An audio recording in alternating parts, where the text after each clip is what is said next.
Bada Boom, realest one in the room. How you doing? You're talking to Zo, and right now I am live and in color with Wolfie D. Hey, this is Jimmy Street, host of the Live and in Color with Wolfie D podcast. Hear the life and times of professional wrestler Wolfie D, from his time in the territories with PG-13 to his time in WWE, ECW, WCW, TNA, and more. Nothing is off limits and nothing will be held back. Thanks again for tuning in. Here he is, Wolfie D. Hello, ladies and gentlemen. Welcome once again to Live and in Color with Wolfie D. You know who I am, and you know who my co-host is, Jimmy across the street. And today we have a super, super special guest. It just kind of fell in my lap, Jimmy. It just kind of fell in my lap. My good buddy, Rod Hicks, who is the owner of Collar and Elbow. And for those of you that don't know, that is the wrestling brand of T-shirts. Awesome stuff that they put out. A lot of people think that Al Snow owns it, but that's really not the case. Al's the face of it. But Rod is actually the person, and he lives here in my town of Somerset, Kentucky.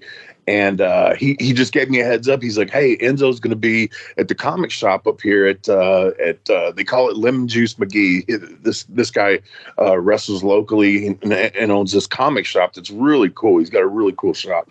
I'm not sure what the web address is or whatever like that, but if anybody wants to check it out, I'm sure you can Google Lemon Juice McGee's comic shop." And then Enzo informed me, and you'll hear here in a few, that I forget what the word he even used. And let me tell you something about Enzo. I did not know this. I did not know him. He's a smart dude, man. He's a very smart dude. Well, I mean, to be so quick-witted, you've got some intelligence there. I know, I bring up something that he kind of just scoots right past in the conversation coming up, so I don't want to blow that. But there are other microphone fellows that you've known really well that weren't, anyway. Yeah. So, but he's intelligent, man. I'm telling you, they dropped off a busload of Job Corps kids and stuff, and he sat there and he talked to them and like gave them just advice on life. And like I said, I don't know the guy, you know what I mean? So I'm going, okay, this guy's pretty. I only know what I'd seen on the internet and things like that. So I'm thinking he's probably a goof or something there, you know what I mean? But he ended up being like super cool, man. And dude, this dude rattled off. There was a kid that came and took a picture with him. His name was Grant. And Enzo rattles off from the beginning, I mean, without missing a beat, every president until he got to Grant. Wow. And I was like, that may not sound like impressive or whatever, but to me it was like he just did it like that. Boom, boom, boom, boom, boom. Yeah. And he also, the guy that I did the video, I used to like you until we were Facebook friends. Sure. Jonathan New, that lives here in Somerset also, he was up there and he played his guitar, and Enzo goes, just give me a sound. And Jonathan started playing. Enzo started singing, and it was really cool. And he's got a song. I'm not sure where you can get it or whatever, but it's like the line was, "Mickey Mantle don't give a fuck about you. Why do you care about him?" And it was kind of like I don't know how to explain it. It was like, quit worshiping the idols, sort of deal, Sure. But it was really good, and I'm sure you could probably find it somewhere.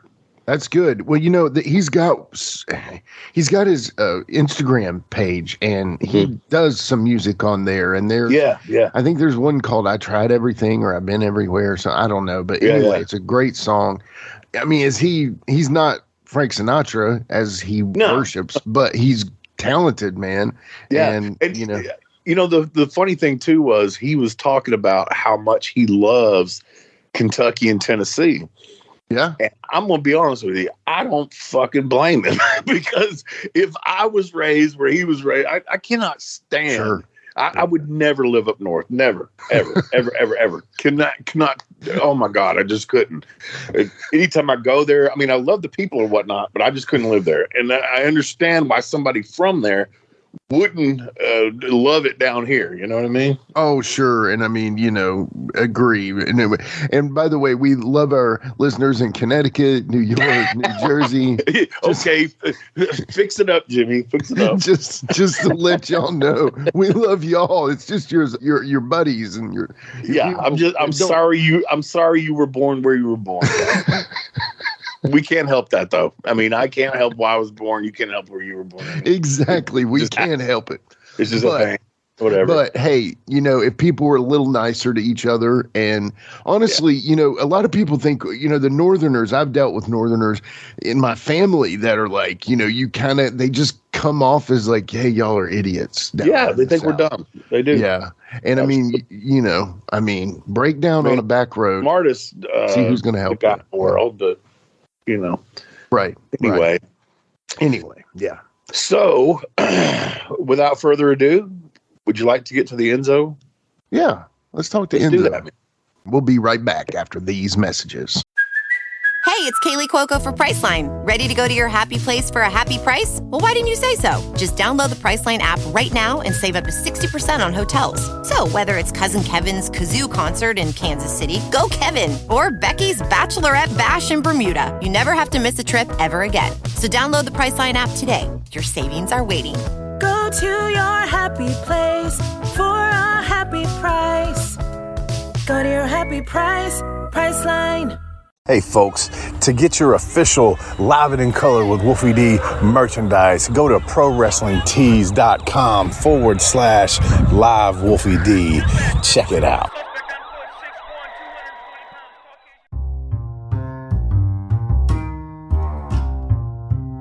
If you're listening to Live It in Color with Wolfie D on Apple Podcast and like what you're hearing, go ahead and leave a 5-star rating. And while you're at it, write a review. Tell us what you liked. Tell us what you'd like to hear in the future. It's very important to us and always appreciated. Thanks again. Ladies and gentlemen, we're back, and we are at Lemon Juice McGee's comic shop, and we got Enzo. Call it the right thing. It's a comic cavalcade, all right? Cavalcade. Fucking cavalcade. I don't even know what that means, Enzo. Nobody knows what a fucking cavalcade is. Can you give us the definition? What the fuck do I look like? Webster did? I don't know. See, I was sitting there talking to people, and I was thinking, dude, this guy's pretty freaking intelligent. Actually, I'm a little smarter than your average boo. This college educated, dude. My science teacher made a lawnmower work off piss. What? Science? Fucking mind. That's awesome.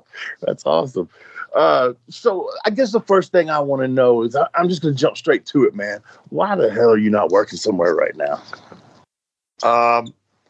Man, that's a good question. I think that it has to do somewhat with probably like if you're a major promotion and you wanted to bring me in, you probably want to see, 4 years I've been out off of television. You probably want to see me working steady every week, every weekend or something for a I don't fucking know, dude. Yeah. I don't know why, like per se, why I'm not necessarily out there. Maybe it's some of the, I have been very adamant and open about the fact that I didn't want to go back, and I don't want to go back. So that has been out there in interviews, and maybe that's the reason why my phone isn't ringing. But let me ask you this: you say you really don't want to. Have you just kind of lost the passion for the business? Oh no, actually, I regained complete passion for the business. I love what I'm doing these days. When it comes to pro wrestling, I get in the ring and I call a lot of my shit out there, and it makes my opponents real nervous. It's fun to see. It's like when I hit them with the old brother shit, dude. People don't realize I'm 11 years in, and the way I work is very different. So when I go out there, I feel the crowd. Yeah, I grab the microphone in the middle of my match. I'll put a foot in the rope and tell them give me the mic. You know what I'm saying? Yeah. You'd have made a great Memphis guy. You really would. Buddy, I am Memphis, bro. I am Jerry Lawler. Of my generation, I am Jerry the King Lawler. Guys who work with Jerry Lawler on the indies will tell you, like, you hear it all the time, like, hey, what was it like working with Jerry? What'd you do when you were with Jerry? And they're like, Pillman, for instance, was in a tag match with Jerry, and he was telling me, he's like, Jerry came up to us about 2 minutes before we were going through the curtain, and he's like, yeah, just tag me when you want me to do the comeback. Just tell me. Yeah. It's like, that's Enzo. Yeah. Yeah. Oh, I don't even blow comebacks. I do 2 moves. I do a DDT off the second row, and I hit my finish. And if I'm on the indies, I'm going over. So I'm going over. No ifs, ands, or buts. I mean, don't put me out there against somebody who can fucking beat me, man. Not happening, man. Oh man, I'm dude. What are we talking about? You know, like, I mean, I guess I'm humbled in the aspect that, dude, I never expected to be a champion in pro wrestling, in the WWE especially. I never thought I would have a job in the WWE. I got lucky when I got there, and then it was just luck, you know, piled on luck. Dude, I was just stepping in shit every time I went out there, bro. Like, just fucking getting lucky, man. Like, and it's stars aligning, so it's timing, right? It's like, if I debut in Philly, maybe the crowd knows who I am. But I debut on Raw the night after WrestleMania, where the NXT crowd is in the house. Yeah. So they know who I am. Yeah. So it's like, if you put me out there on a random, you know, Monday night, anytime during the year, maybe shit would have went different, but it didn't. So we'll never know. But I know that timing was on my side. I got to FCW. I was there for a year, a little change, and then we changed to NXT. And so I literally painted the walls at the Performance Center, built the fucking gym equipment, put together all 7 rings. I was in FCW with Roman Reigns and Seth Rollins and Dean Ambrose and Chris Hero and Kevin Owens and Sami Zayn and Adrian Neville and, you know, Samoa Joe, Finn Balor, Big Cass, Dash and Dawson, Buddy Murphy, Wesley Blake. Bro, the fucking roster, people, Sasha Banks, Charlotte, Becky Lynch, I mean, Alexa Bliss, you know, arguably the greatest women's roster ever assembled. So I was a part of something really, really special. Tag team wrestling was kind of, in NXT, a very serious, you know, proponent of what it is that we were bringing to the fray, and Women's Revolution was that as well. So it wasn't just your heavyweight title match. It was a card. It was diverse. And I got the opportunity to be in the cars with those guys, be on the buses with those guys. And being a guy who never wrestled before in my entire life before I got to the WWE, could you imagine the coaches I had? I was molded to the WWE standard. Literally, I am there what they want. No bad habits coming in, no work habits from previous work. I never wrestled before. So now I'm dealing with, you know, the greatest wrestlers in the world. Trust me, you don't make it to the top of the WWE, find yourself in a pay-per-view with John Cena if you can't wrestle. Yeah. So my job was not to wrestle, but you better believe I could. You know what I mean? Yeah. I could wrestle. My job was cut the promo. If you're out there in a 10-minute match, okay, and it's on TV and you got a 2-3 minute commercial break. Okay. Well, that leaves us with fucking 6, 7. Okay. And my promo eats up 3 minutes of that. What the fuck gonna do? What the fuck do you mean? You think that I'm going to hit any offense? No wonder nobody thinks Enzo can wrestle. I never did shit because I couldn't. I chose the microphone over the drop kicks. Yeah. And it was the best thing I ever did for my career. That makes total sense, man. People don't realize that, man. It's the guys that can talk. You're talking them into the building. You're not wrestling them into the building. I learned. You're talking them. I literally learned from people that this business will never see the likes of again. Dusty Rhodes was my fucking mentor. Right. Talk about talking him into the building. Yeah. I think he invented the term talking him into the building, bro. Like, and where are you going to get that schooling today? I mean, granted, the NIL program, the Performance Center, I saw that coming from fucking 1,000 miles away. I was discovered straight out of college football. Never had any wrestling experience. I was the NIL program before they invented the NIL program. Okay. And so I knew that they were heading in a Fortune 500 corporate, you know, direction that was going to change the way business is handled backstage. I went from FCW, where if you sat in the wrong chair and it belonged to somebody else, even though there was no bag on it, just you had heat. Yeah. You know what I mean? Yeah. You're in the ring and you're getting fucking mollywopped by guys and you don't know that they're stiffing you because you've never wrestled before and you just think this is the way wrestling is. Wrestling's stiff as fuck. Fucking, you know what I mean? I'm out here with Harwood, Dash, and Dawson, just get my ass kicked. And I just think that's the way wrestling is. You know what I mean? Yeah. And that's nothing against them. That's fucking them bringing me up. That's them bringing me up to speed. That's me getting in the ring with the best guys in the world and going toe-to-toe with them every fucking night. Yeah. So you got to be one of the best in the world to be in the ring with one of the best in the world. And anyone who's in the WWE and on TV is one of the best in the world. Yeah. Yeah. That's just the way it is. I find it interesting that I heard you talking just a little while ago before we started this. I find it interesting that you never really you don't have that. You didn't work the territories and you didn't really work indies. You went straight to the top, basically. Dance, baby. Yeah. And by straight to the top, like I debuted on NXT and it was my first match. I never had a live event. Right. They never put me on a live event. That's got to be crazy. And I show up to NXT and I got women's leggings in my gear. I just got my boots 2 days before that. I got a jacket I ordered off fucking some eBay website for like $20. My debut gear. Those tights were bought in Macy's.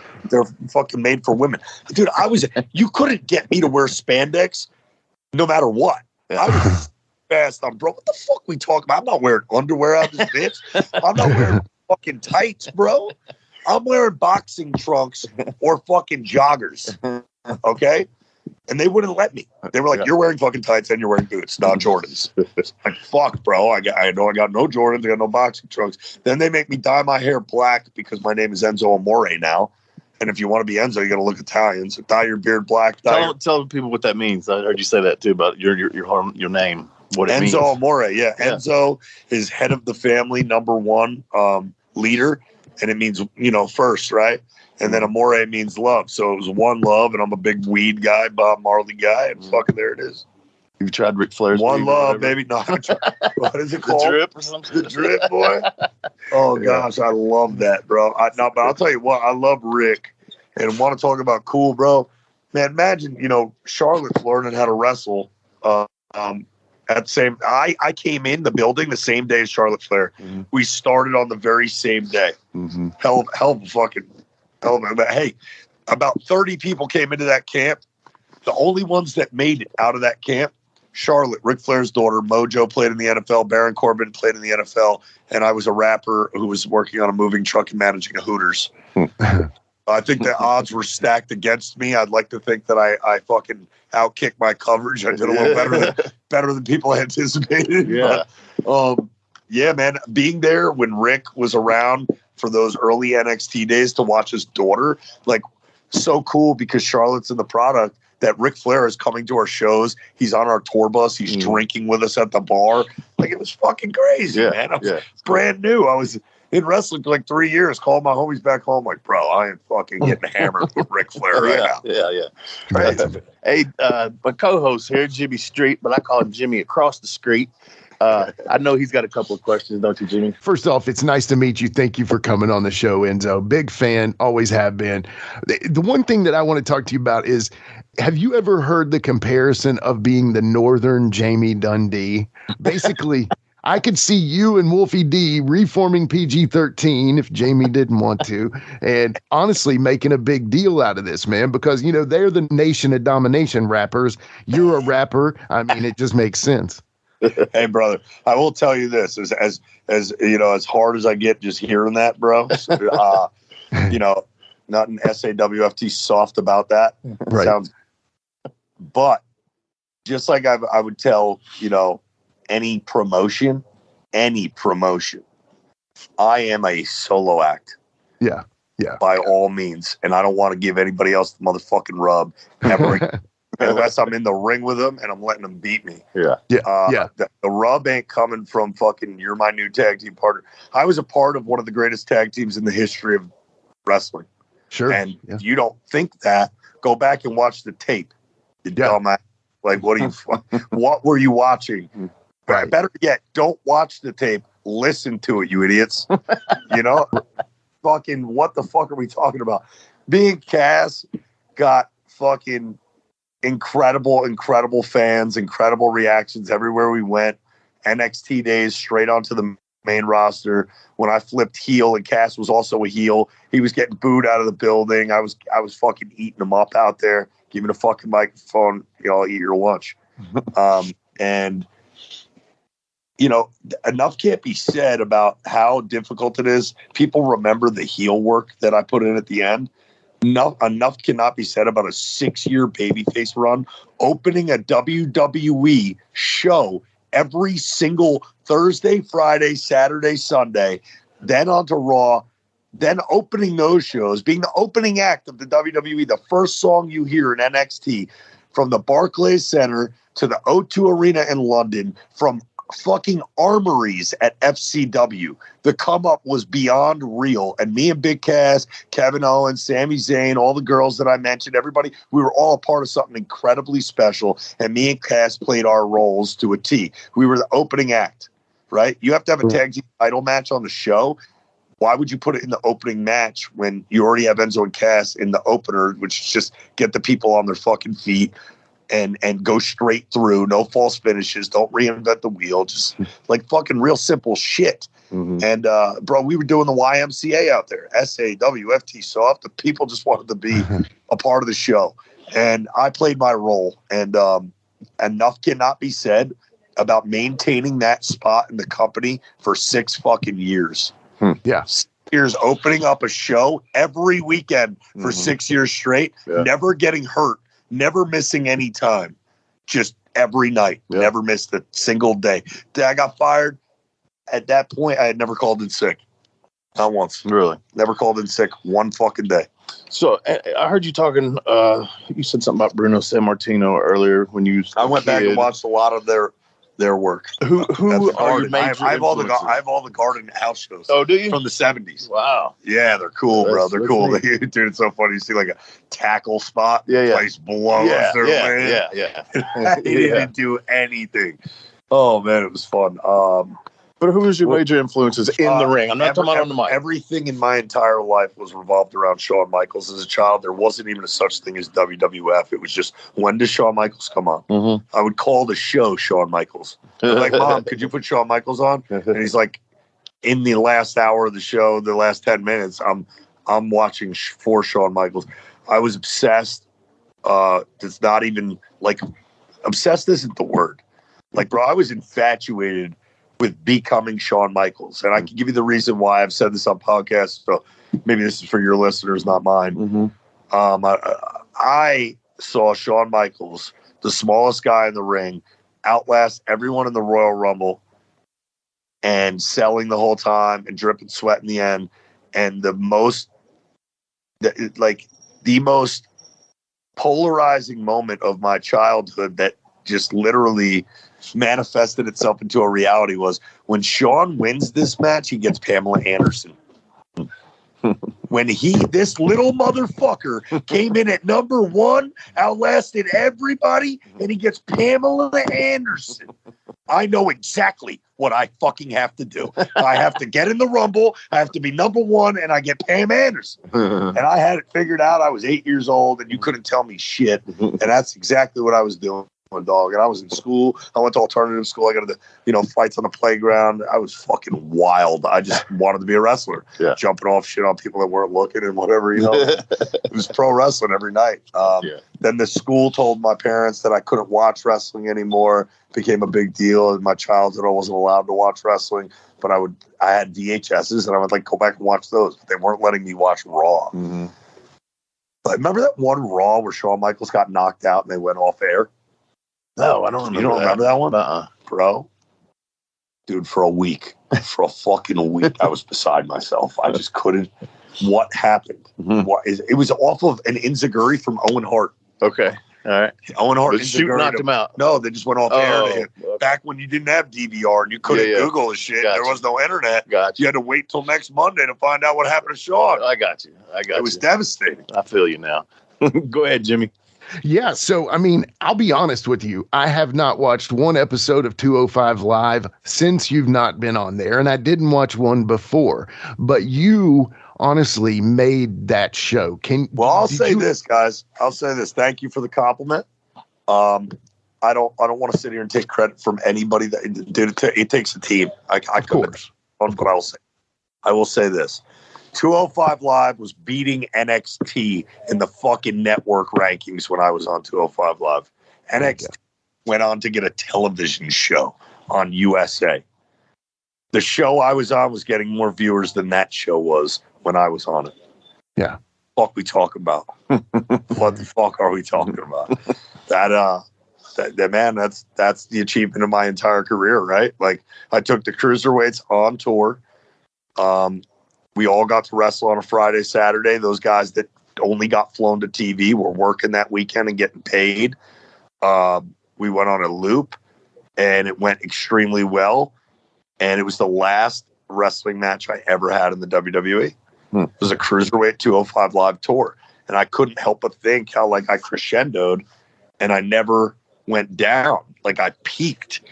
And at my peak, they fired me. And I was so scared to give that a sequel. I was like, bro, there's no way I can go back. Like, when I looked at it in retrospect, I couldn't believe it happened. I was like, wait a second, bro. I was a wrestler on TV. Not only that, I got a title. I fought in the Garden. I fucking wrestled the Hardy Boys at WrestleMania in their comeback ladder match. I was like, bro, this is a fucking fairy tale. When is the WWE going to call me up with that bag for that goddamn Page movie they made? My life is a movie.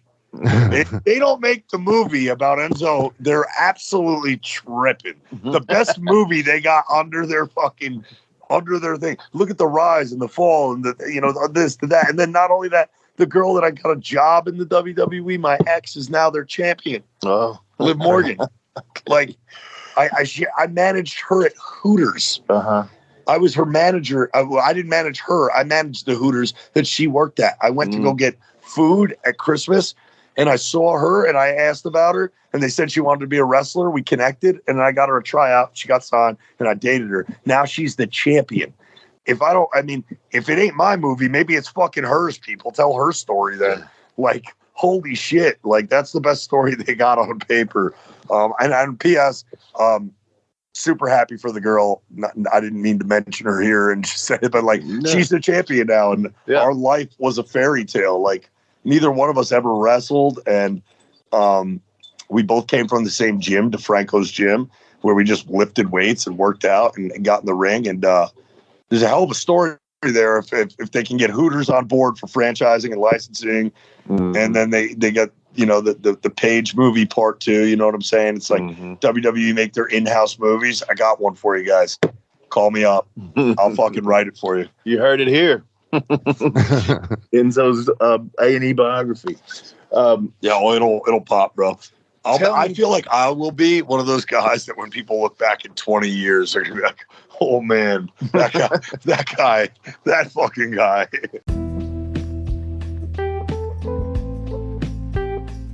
Let's take a quick time out and get a word from one of my dope-ass sponsors, and we'll be right back with more Live and in Color with Wolfie D.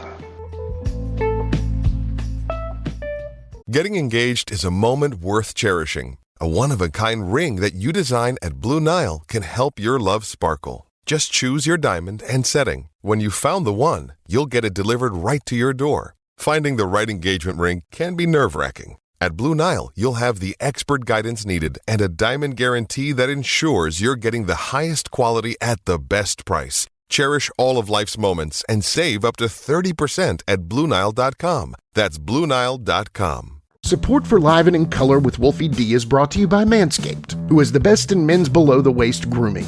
Manscaped offers precision-engineered tools for your family jewels. Manscaped recently launched the Ultimate Men's Hygiene Bundle, the Performance Package. Join over 4 million men worldwide who trust Manscaped with this exclusive offer for you. 20% off and free worldwide shipping with the code WOLFIE at manscaped.com.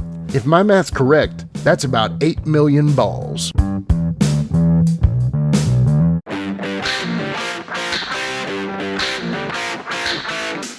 Hey folks, this is Wolfie D here, and if you are looking to buy or sell a home in Tennessee or Southern Kentucky, you're going to want to call my buddy, the rock star realtor, Benji Bowie. And you say, Wolfie, how do I get in touch with this rock star? Well, you can call him directly at 615-390-8216. You can go to his website, bowiehomes.com. That's B-U-I-E homes.com. Or you can email him at benbowie34@gmail.com. When you need a home, you need the Rockstar Realtor.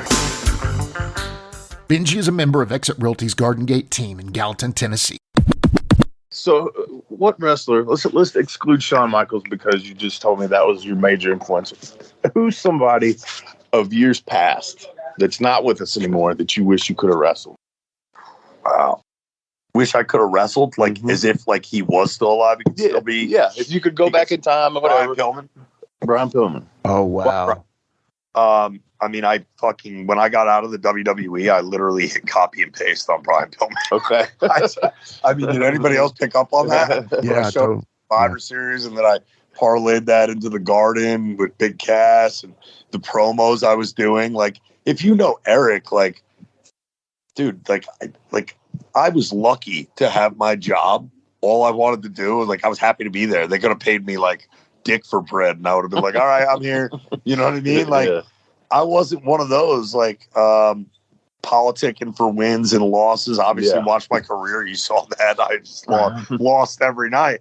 But as long as you had the microphone, you had an opportunity to, build yourself back up. And I was blessed to get the microphone. And without opportunity, you have nothing. Yeah. So I owe all my like success now in life, like post WWE, is because of WWE. Yeah. You know what I mean? Like, type vibes, like, don't bite the hand that feeds you. Right.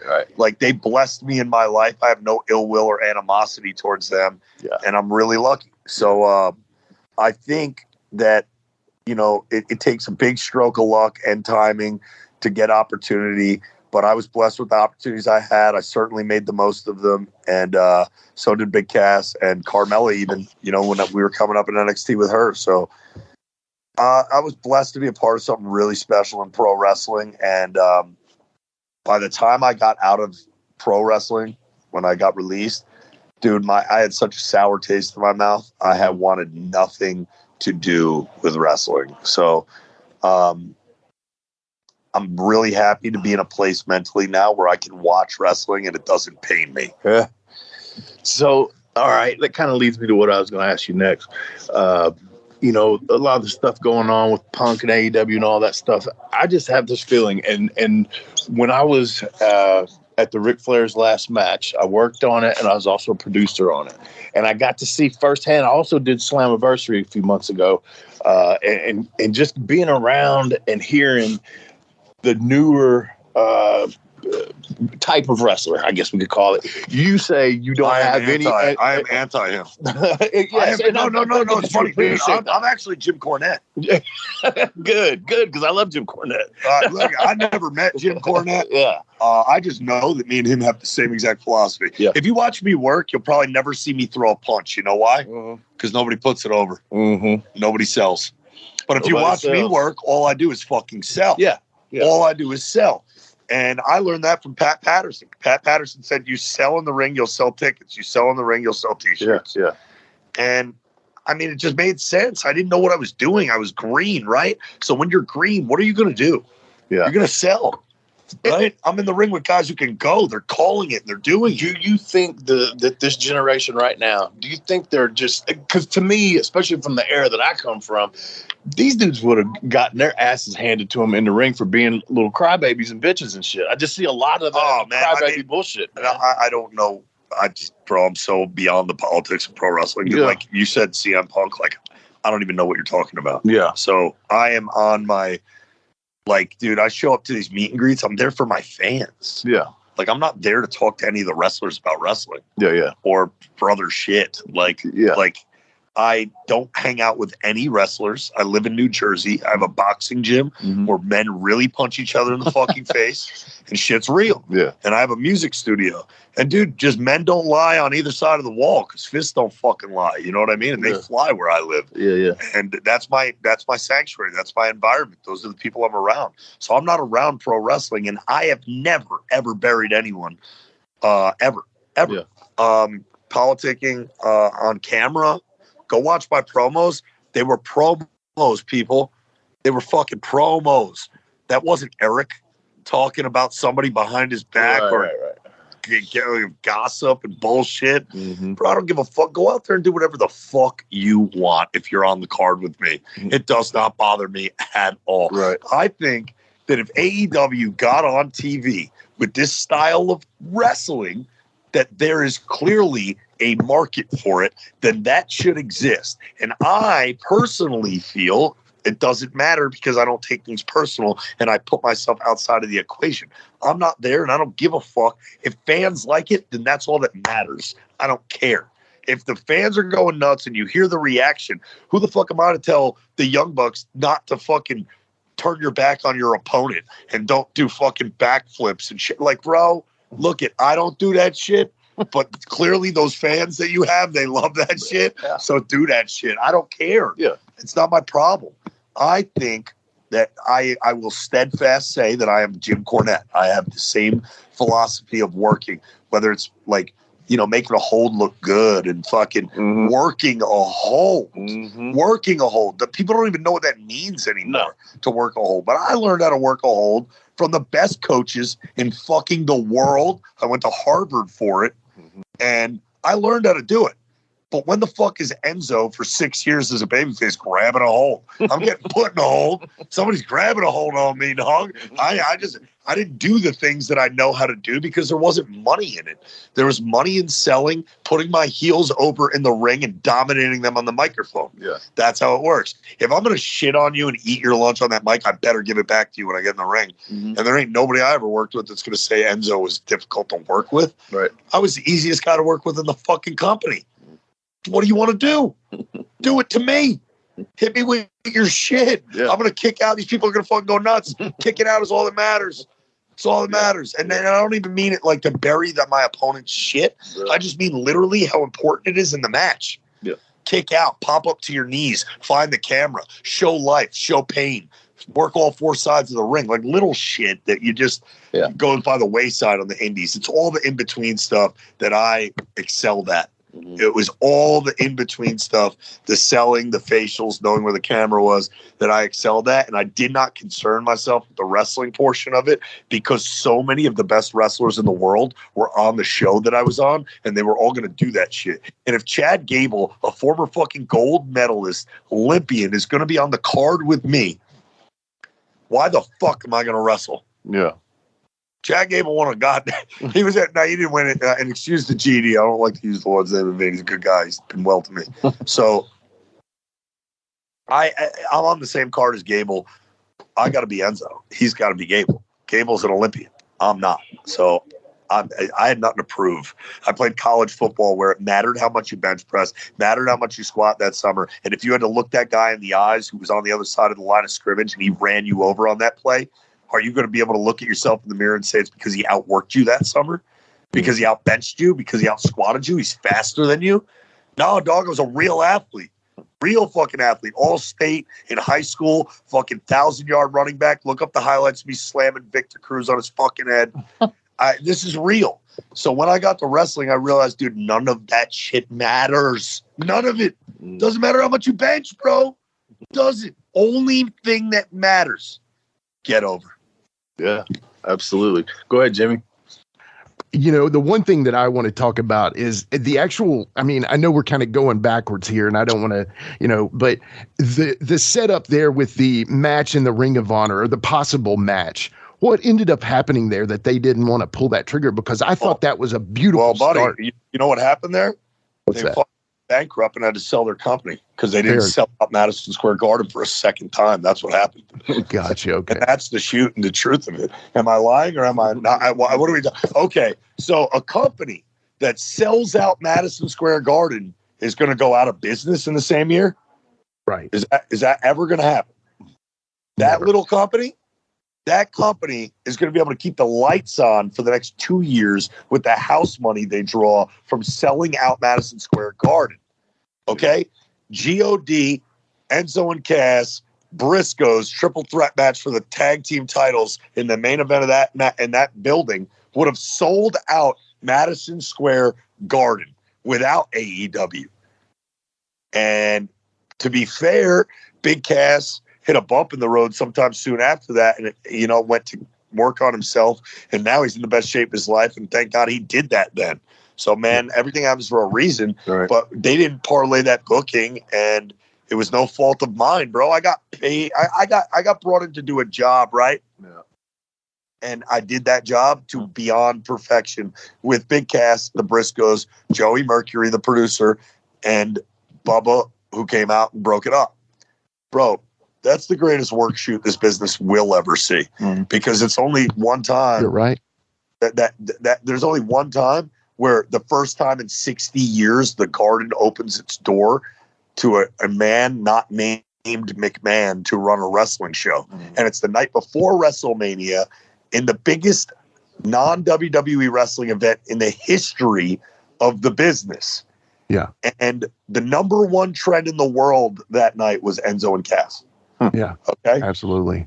So what the fuck are you doing if you are Ring of Honor and New Japan? Like how much are you cutting your nose to spite your face? Like how much do you actually believe that Enzo and Cass are like the guys who just had a fist fight? Like, bro, we had the Briscoes, let's just say the Briscoes were down to have a fucking fight. You know what I mean? And there's only one way to make it look real. Have a fucking fight. Yeah. Right. Don't knock each other out. Don't break each other's teeth, nose. If it happens, it happens. But no, we're not laying it in. We're punching each other. We're hitting each other. And it's just, my hands were wrapped for it, bro. Like I wasn't trying to break a fist or break somebody's face.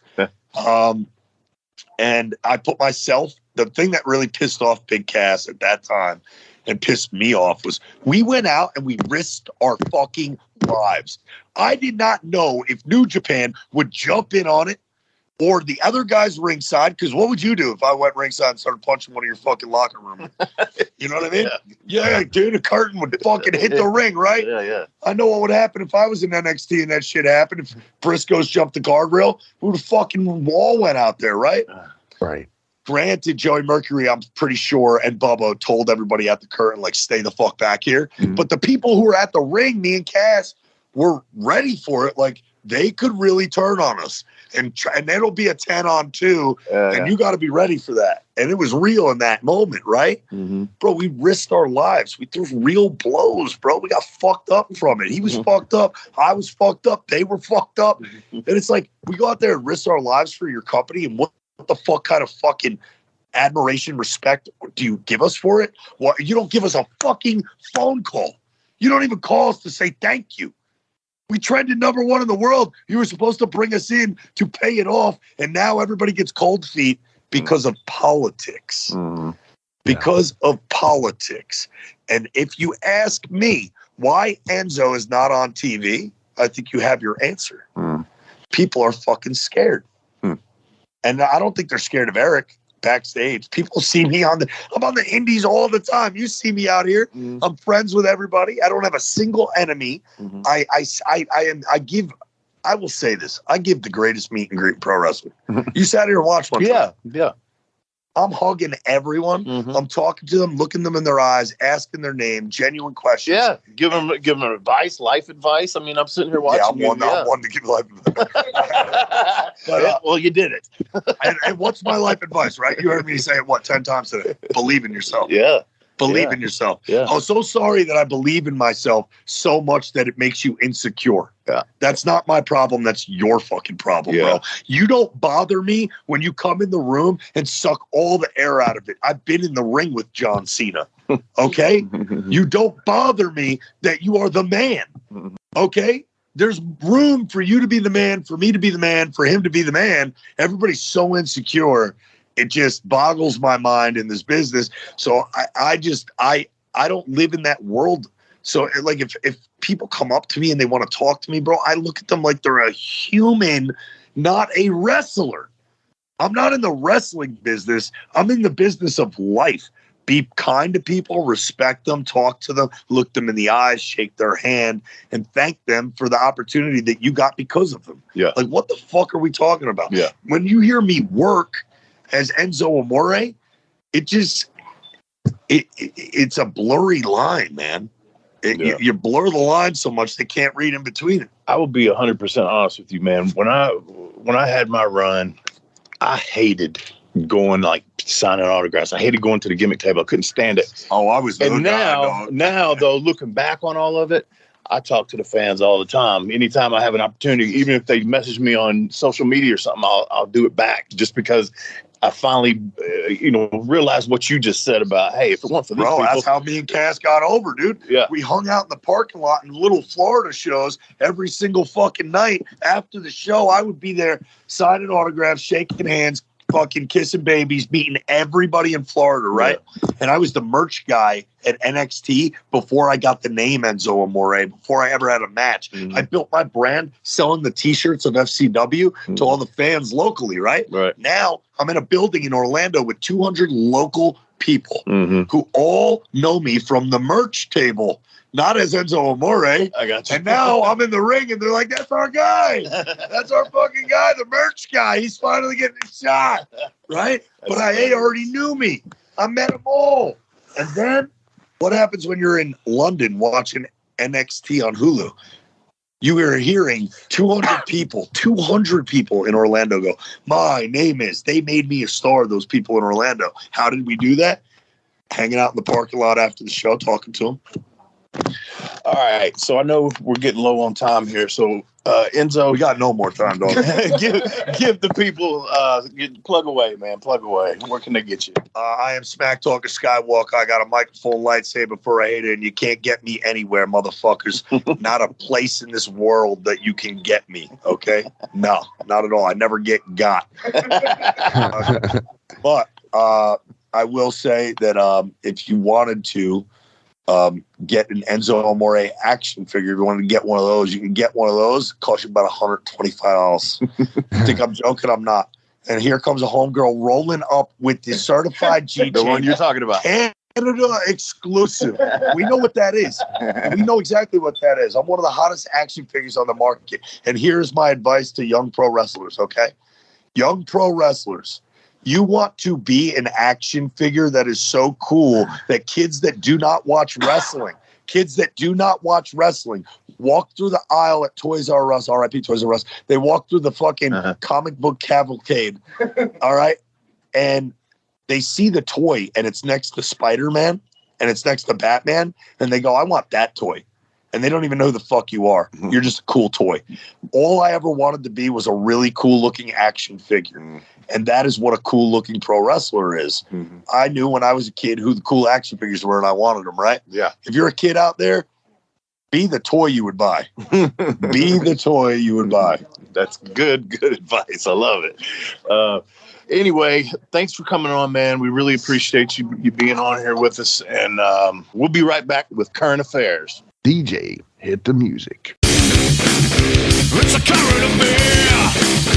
It's a current affair. Love it in color. It's a current affair. Love it in color.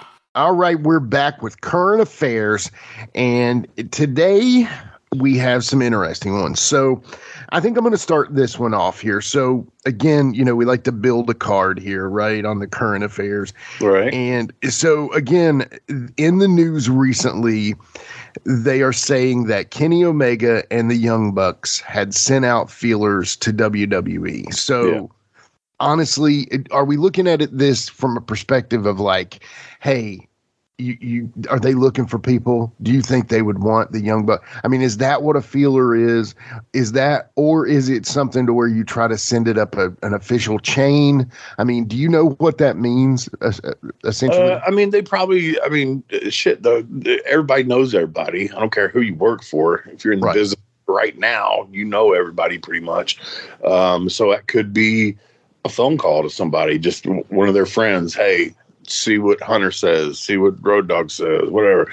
I mean, I don't really know what that means, but at the same time, I'm still not convinced that some of this is not a work. I mean, I feel like it's, I don't know. And again, we've said this before on here, because I'm not really in the loop. Yeah. Don't talk to a bunch of people and don't give a shit about half that. You know what I mean? I haven't asked. Right. And the only people that know are going to be the Bucks, Omega, and Tony Khan. I really think if they're trying to do this elaborate work, which I tend to lean that way. I mean, we'll see. Nobody's gotten fired yet, unless I'm wrong on that. I don't think anybody's gotten fired yet or whatever. Right. I feel like they are actually, you're going to be surprised to hear this, being very smart if this is what they're doing, just making it an elaborate work and using the internet to their advantage, which, in my opinion, is very smart. Because if you do it on there, then it's gospel. Anything you see on the internet is gospel, right? Right. So exactly. I just feel like they're using the times and the new media to work an angle. That's what I think. I could be totally wrong, but we'll see. No, I totally agree with you. I think it's just a way to continue this, because the only way that I heard about this Feelers deal was through the dirt sheets, which they're all buddies with, so. And let's say this, this supposed fight that happened, is there any footage? No. There's not footage. And you tell me that shit went down like it went down and somebody didn't pull their phone out? Exactly. Yeah. Everybody pulls their phone out now. Yeah. Especially if it was going down like that. You can't tell me that a security guard or a person that worked the building or something, because somebody was around that shit. I'm sorry. I mean, I've been in those atmospheres. I know there's people all around, and you're going to tell me that there's no footage of that? Okay. No. Yeah. And listen to this point, in my opinion. So, okay, Shah Khan, Tony Khan's father, owns the Jaguars. Okay, one of the, they're not the greatest team ever, but they are an NFL team. Okay, right. His dad owns the Jags. I think, if I'm not mistaken, Tony is he's affiliated with the Jags in some way, whether it's a small executive role or whatever. Okay, think about this: the executive of the Jags owns a company, and the executive vice presidents got into a fight with their employees. Right. And I haven't heard about that other than through Dave Meltzer. NFL ain't said shit. Right. I mean, ESPN would have covered it in the least, Yeah, yeah. And nothing. So, but like I said, if they're doing what I think they're doing, I think it's smart. And what my opinions are about, the guys involved and all that kind of stuff is a whole different story. But if they're doing that, it's pretty smart. It is, man. I agree. So, I think that's pretty much that on that. So next, we kind of led it in that direction. And I mean, this is not officially wrestling, but NFL is back, baby. So, I mean, tighten up. We lost. We lost. Giants. How very titan of us. Do we not just every year? It's like we have kicker problems. Yeah, totally. Every year. Yeah. I cannot remember a year that the Titans did not have a kicker problem. You got to go back to Aldo Greco. Or Rob Baronis. Yeah, he was good too. Yeah. But the team sucked then, so. Yeah. But, just like, come on, man. But we've also heard things about I don't know if you've seen it, but I've seen it because I do follow it. I love the Titans. The play calling, man, was you're going to be 3rd and 1 and not hand it to Derrick Henry? Are you kidding me? Yeah, you're going to do an end around with a tight end? Yeah. Get the fuck out of here. I could have called that better playing Madden. Yeah. I mean, you would have called it better because it would have been Derrick Henry. I mean, put it with the king. Straight up the gut, man. Right. Literally. And so I guess that leads me to these questions. So what's your predictions for the Titans? What do you think? Man, if I saw a lot of good things, honestly. The defense looked awesome, especially first half. The offense looked good first half. It was like a different team the second half. But the defense just looked really good, man. I think that's the most promising thing because they were all over the place. They were mixing up stuff.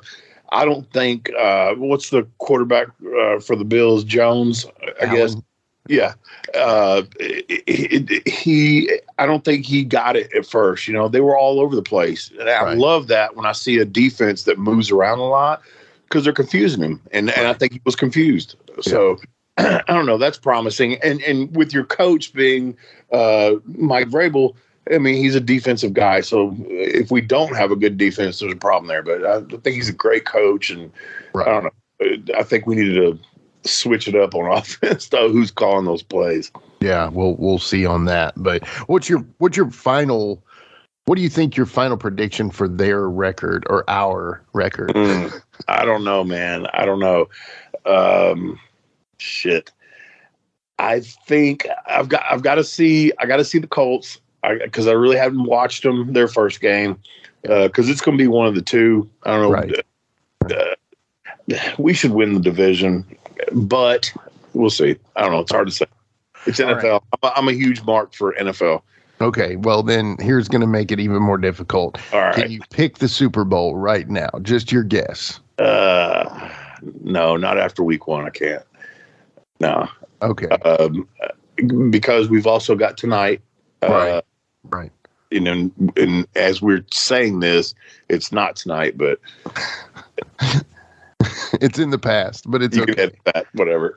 Yeah, it's all good. No, it fits. It's fine. So I get it. So you're not even. Yeah. All right. We'll leave it at that then. So it's hard to say.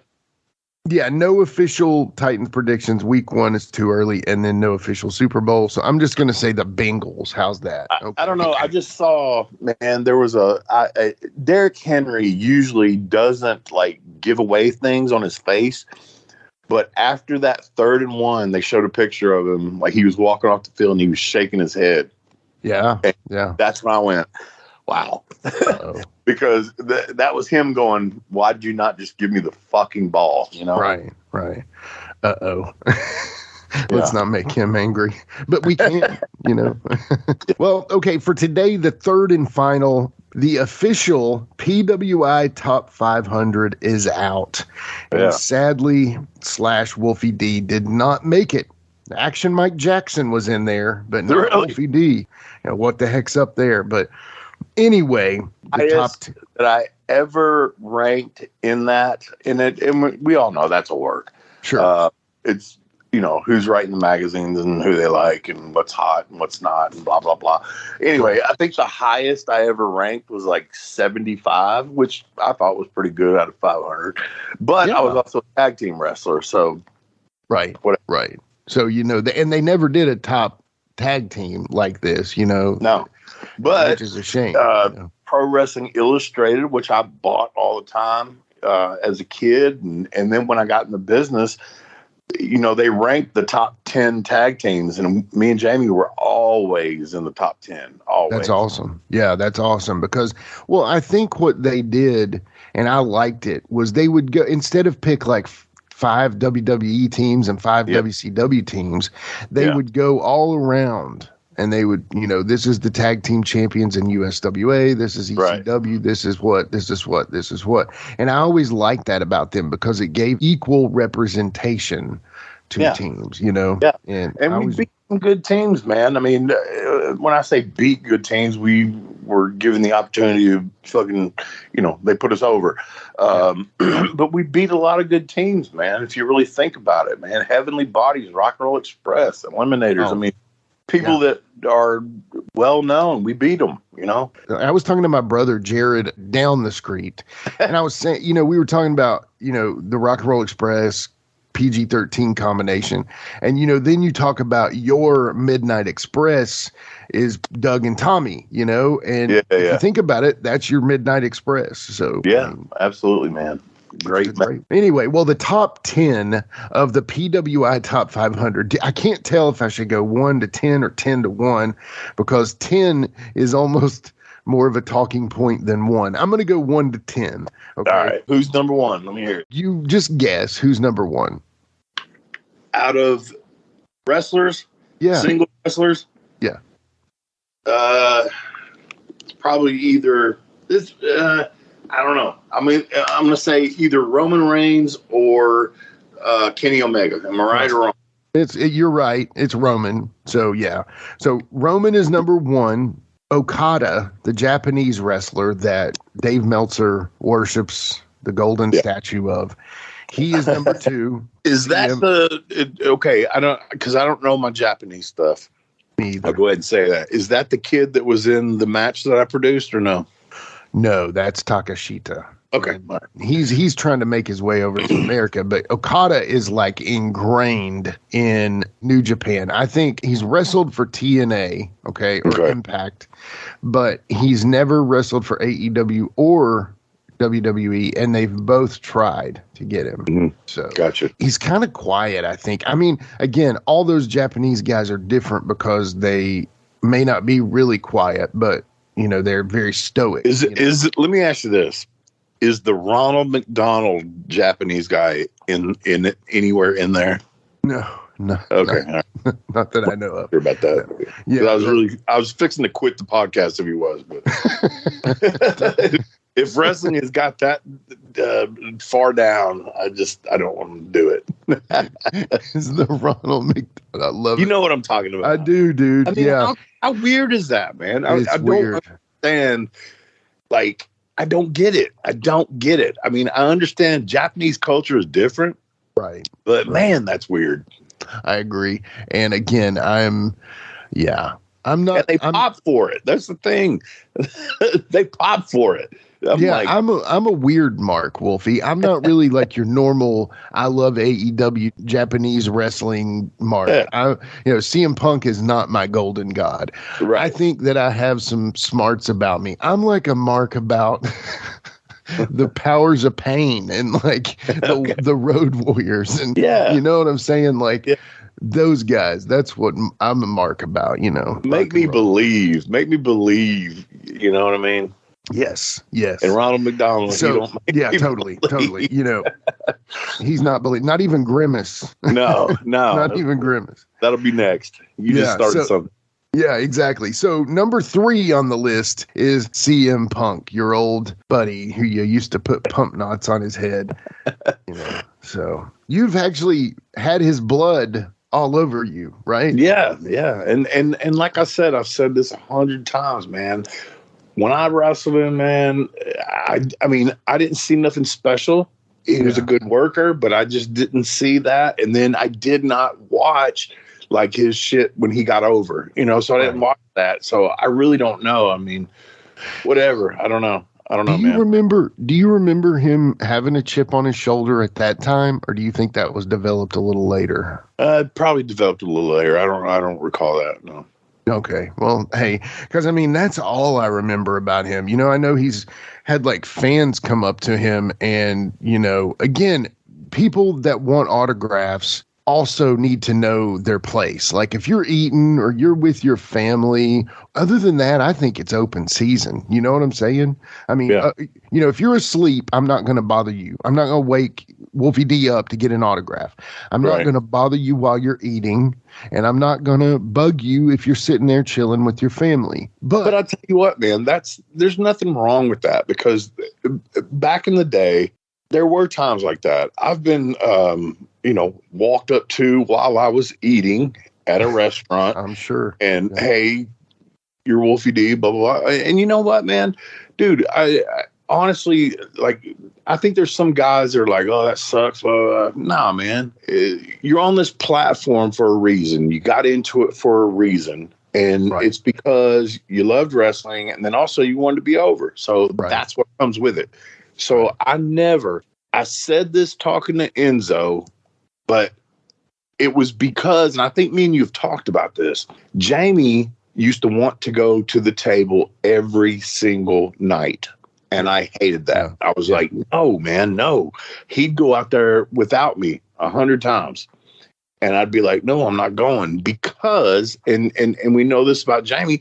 Jamie would hang out with the fans and go to their houses and, all this kind of stuff. Then you become less of a superstar. They know you. Right. I wanted to be something that they didn't know. One phrase that sticks in my head forever is, you wouldn't see Elvis Presley sitting in a crowd.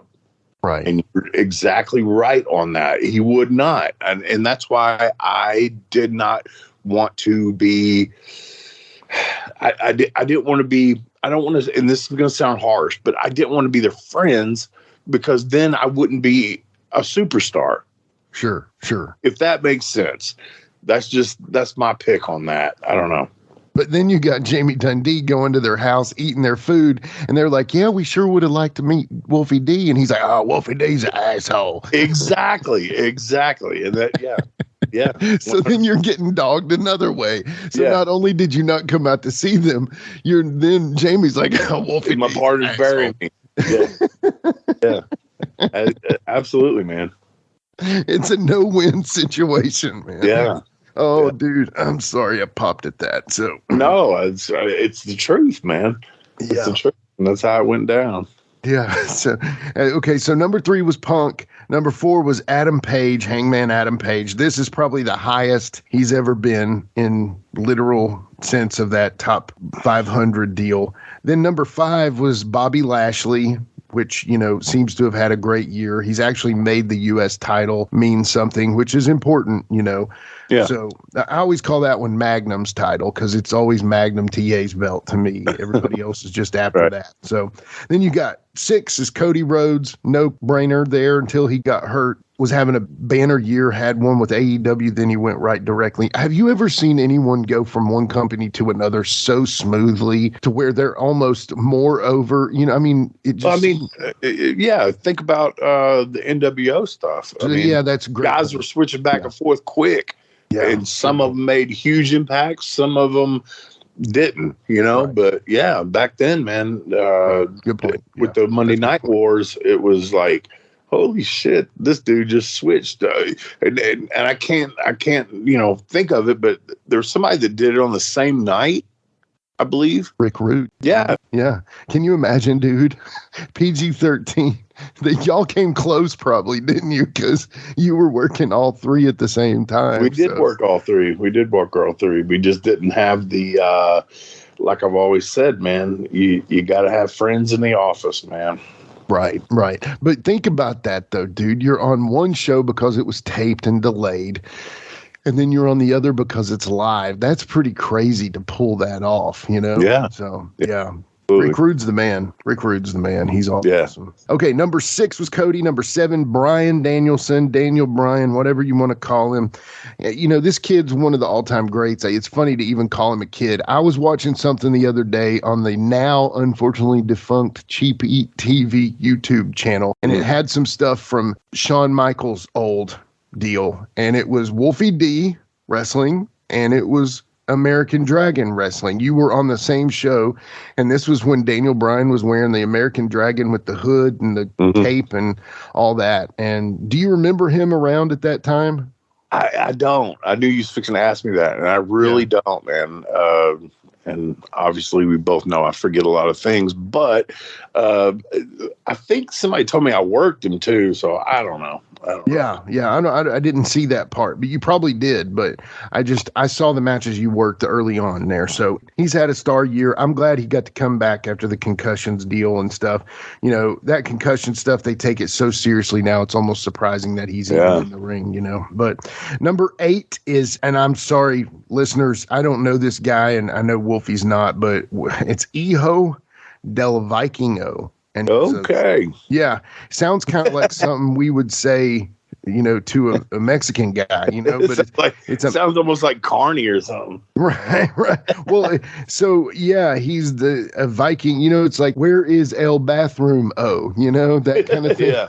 And instead that's oh my God, that's Jamie Spanish. Swear. When we were in Puerto Rico, Mexico, whatever, him and his Spanish was the funniest thing I've ever heard in my life. I wish there were real phone cameras. Oh, man. It's so a good thing, though, right? So, Hijo del Vikingo, number 8. And Mommy Rich asked me one time, because this was after we went to Mexico and Puerto Rico, and I'm like, look, man, I said, I took Spanish in school. I've been there, and he's like, well, tell me, what's a car called? And I said, un auto.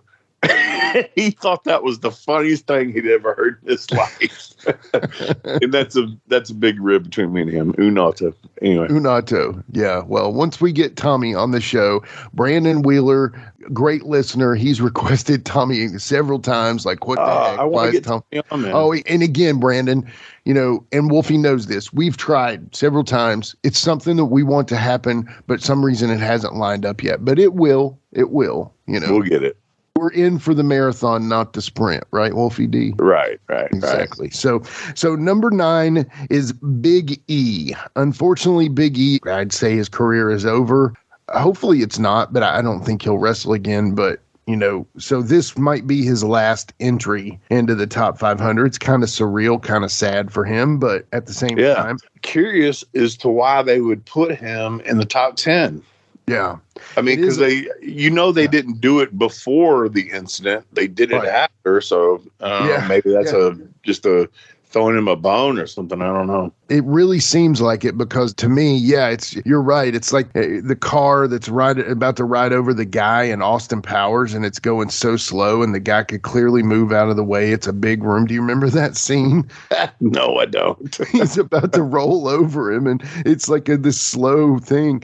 It's clearly like, well, we put Big E in there and it doesn't drop for 6 months, but we can't change it now, you know? So I don't know.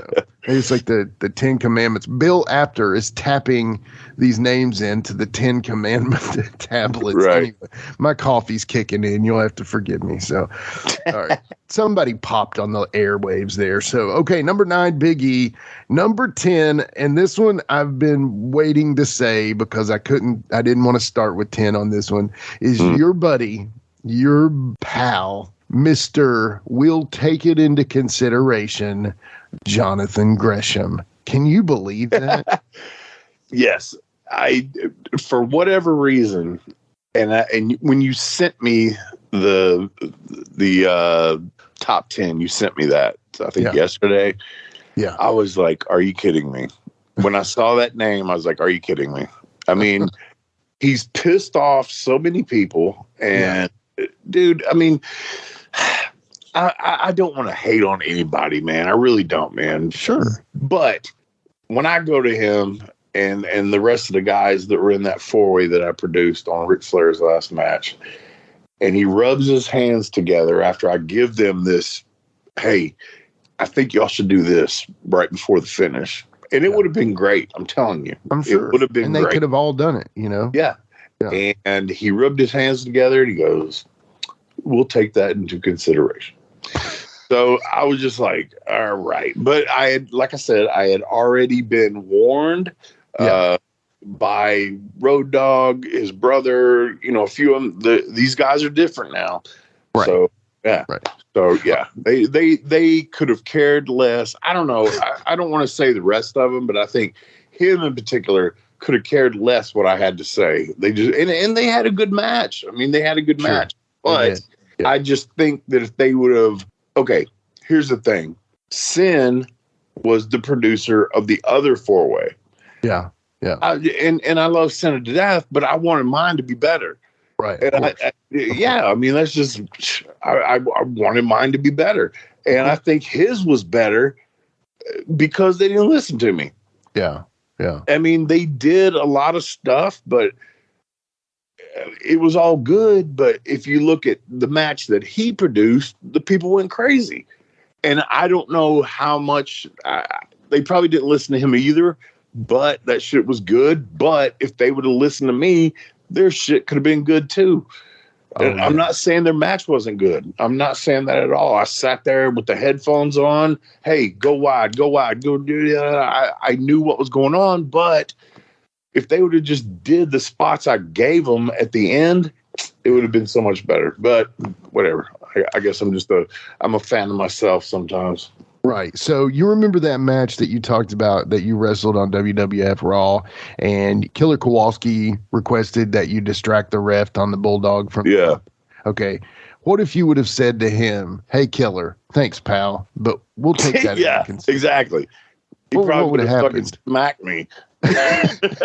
I tell you, kid, this kid, the Vince. Because I did not want to do that. I did not. I didn't think it was like necessary or whatever, but he did. And he was the agent. And I respected that and who he was. And I did it. You know, and I know that's not the only option, that you've probably been requested something that you're like, this is dumb, but we'll do it because we're respectful. Oh, absolutely. And people think of you and Jamie as punks, man, as thugs, you know, as the new kind of tag team. At the time, I'm sure they were like, God, these kids are wild cards. We can't tie them down for nothing, you know, but right. At the same time, people thought that, but you really weren't that. That's the difference. Exactly, you know? man. So, I mean, we respected the business and we respected the old timers, man. Absolutely. We did.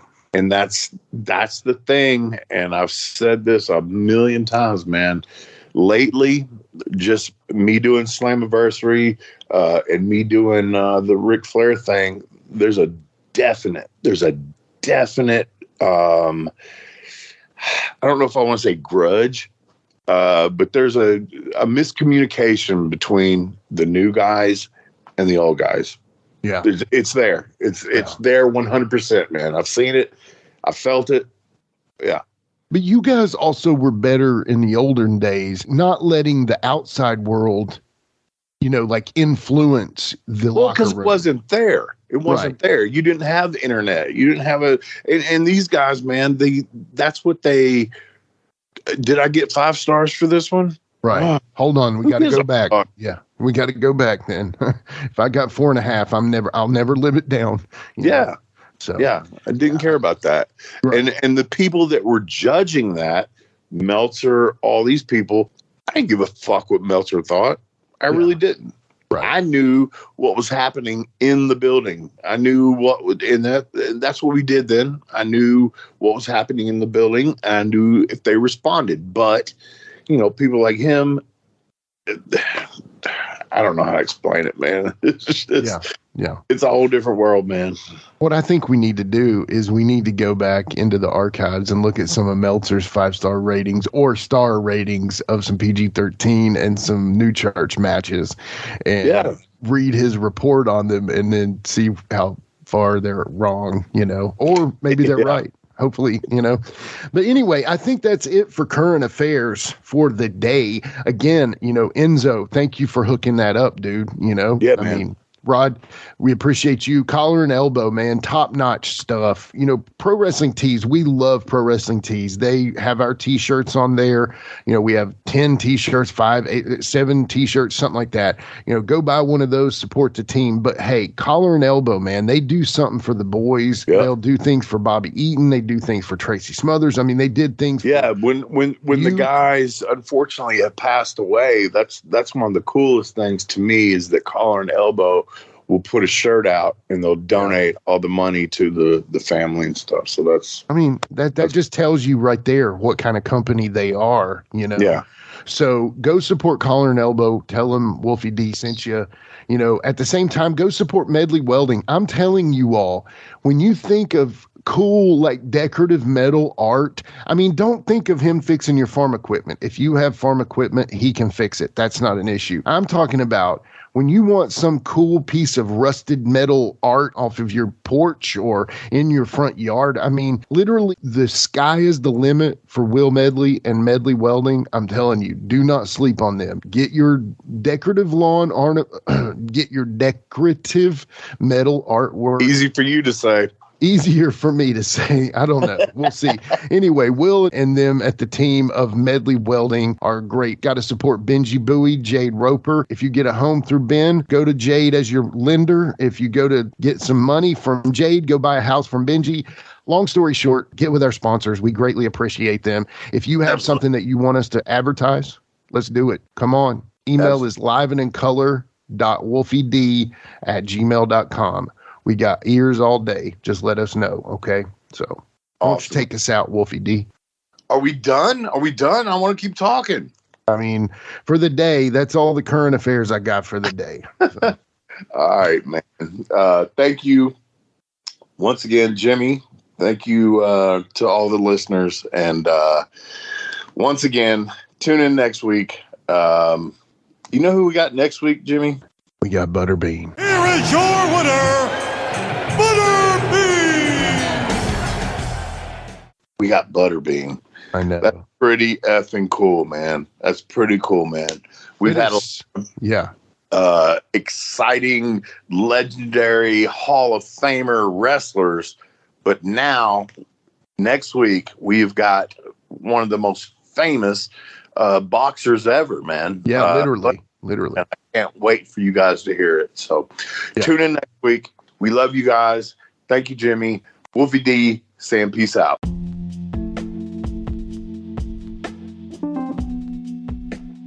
And now a word from our sponsor.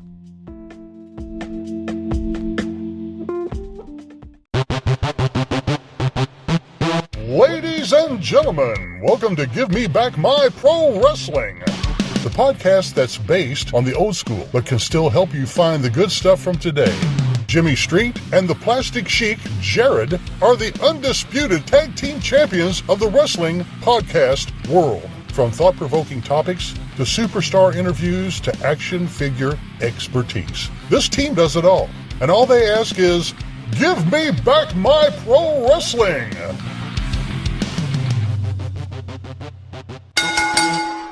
Every other Thursday, wherever you listen to podcasts.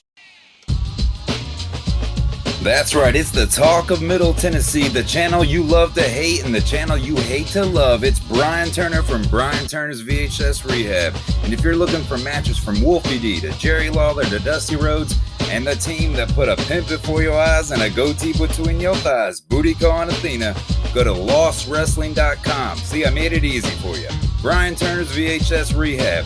Booyah.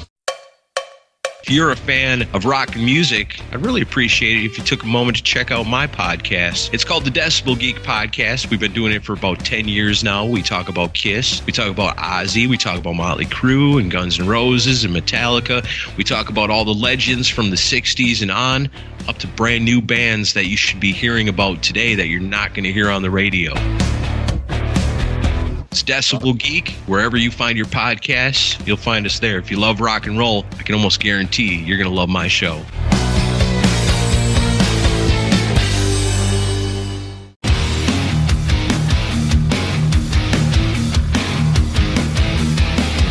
Hey everyone, this is Shane from Insane Shane's World. I release wrestling figures of enhancement talent, mid-card wrestlers, and wrestlers that you never thought would have a figure available. So if you're interested in adding a really cool and rare figure to your collection, then don't hesitate to contact me at shamtheman73@gmail.com. That's SHAMtheman73@gmail.com. You can also join my Facebook group. Just search Insane Shane's World.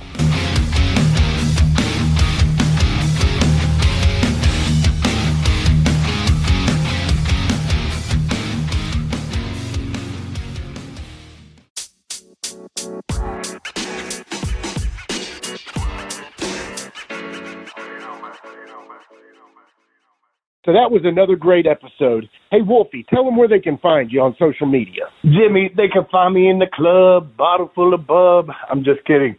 They can find me on Facebook. My personal page is Warren Wolf, WOLFE. I'm on Instagram at WarrenWolf13. You can always find us on Facebook, Twitter, Instagram, and YouTube at Live Wolfie D. Here's the thing. Wolfie always has offers for his autographed photos. He has a selection of some awesome photos from throughout his career that he will autograph and personalize any way that you want him to. Just contact him either directly at his personal Facebook page or through any one of our other pages, and we'll make sure you get in contact directly with Wolfie. Get those photos, right, Wolfie? Yeah, I've got some good stuff on there, to help with the podcast. Folks, if you can't get out to a show to meet Wolfie D, there's nothing like that, especially for the fans of PG-13 and Wolfie D. And before we go, you can always find me, your host, Jimmy Street, at James Rock Street on Twitter, Instagram, and YouTube. And hey, Jimmy, before we go real quick, I just want to add in there, from the bottom of my heart, I really appreciate, first of all, the work you've done for this podcast. You have worked your butt off. Secondly, the people that are liking the page. Beyond that, even more, is the people that are listening, and we really appreciate that. Yeah, and remember, guys, the podcast drops a new episode every Monday at noon, and our past episodes are streaming now on demand on all major podcast formats. Thanks again. I got a cap for you, don't. He got a cap for you, don't. I got a cap for you, don't. He got a cap for you, don't. cap for your dome. He got a cap for your dome. And here we go, the original white boy that came out sagging, not bragging, don't be hating, cause I'm spitting the truth, still livin' in color, bum rush your mother, utilize a hubcap, unlike any other. Back in the day, I was N-O-D, and I was P to the G, plus the 1 and the 3. In case you forgot, they call me Wolfie D. Been cloned and copied so many times, tired of suckers taking credit for what is mine. You know who you are, without me name dropping. Wrestling's first white boy coming out hip-hop. Been doing it like this since 92. Laid low for a while and you thought I was through. Listen real close to these rhymes that I've injected. This shit's so sick it makes your ears get infected. Mad skills, no faking, there is no one great. Cause I'm bringing more folks than Obi-Wan or Vader. Not here to play games, so you better beware. You don't like me, so what? I really don't care. Like time I keep ticking and I can't be stopped. You sucker step to the side unless you wanna get dropped. With my finish, I'll straight knock you out. Please allow me to tell you what it's all about. I'm gonna wind it up, then I'm driving it home. It's Wolfie D, baby. I got a cap for your dome. I got a cap for your dome. We got a cap for your dome. We got a cap for your dome. This has been a James Rock Street production.